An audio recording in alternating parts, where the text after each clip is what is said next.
Welcome to Time Well Spent, a podcast from LaborSync, the only real-time, multilingual timesheet software your business will ever need. Today, we are cutting through the noise that you see all over social media, that glossy, instant path to being an entrepreneur. We're dedicating this time well spent to a critical reality check, and it's all based on the LaborSync blog article, Don't Start a Business Until You Read This. Our mission here is to give you a real litmus test, a framework for deciding if taking that leap is, well, if it's actually worth the cost. Okay, let's just get right into it. The article argues pretty bluntly that business ownership isn't freedom. Not at all. It's professional problem solving. But it's wrapped in this extreme, constant uncertainty. Uncertainty. So you mean losing the steady paycheck? That's the first thing, yeah. You lose that security, which means you have to master cash flow immediately.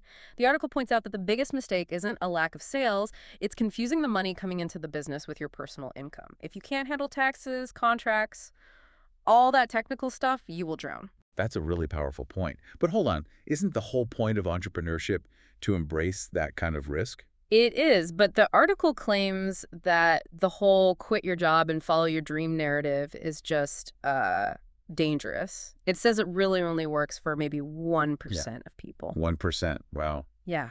And it suggests the rest of them, the successful ones, they either had a huge financial runway, maybe family support, or they were building the business on the side while still employed. So it's not about avoiding risk, it's about managing it. Exactly. And you need the psychological armor to survive it. Think about daily rejection, not just a customer saying no, but partners ghosting you, vendors failing, and the loneliness. It's a very lonely path. If you need someone else to tell you you're doing a good job, this life will just break you. Okay, so if the psychological toll is that high, the article must give some specific red flags, like who absolutely needs to pump the brakes on this right now?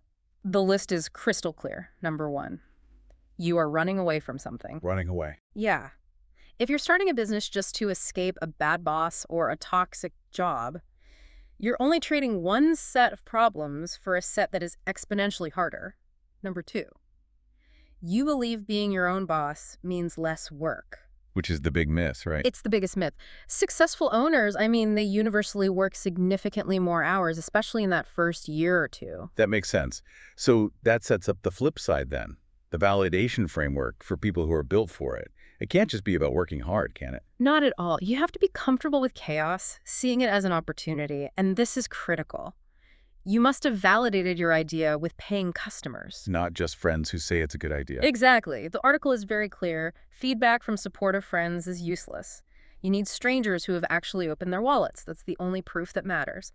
And you need the runway, the cash, to survive 12 to 18 months with zero income while you find that proof. So if the barriers are that high, financially and psychologically, what's the alternative? The path that nobody really talks about. Becoming an indispensable top-tier employee.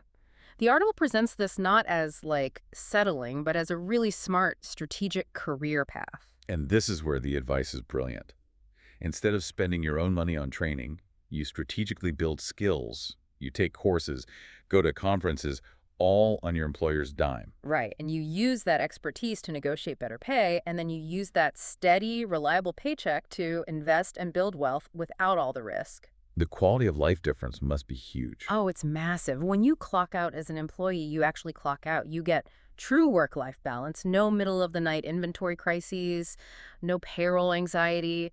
The whole entrepreneurship industrial complex markets ownership as winning and employment as settling, but it's just not true. So what this all really means for you, the listener, is that your worth just comes from the value you create, period. It doesn't matter if you're the owner or the absolute best employee making the whole system work. And sometimes, the bravest and most financially smart thing you can do is to stay exactly where you are and just dedicate yourself to mastering that role, to becoming so good you're the highest performing, highest paid asset they have.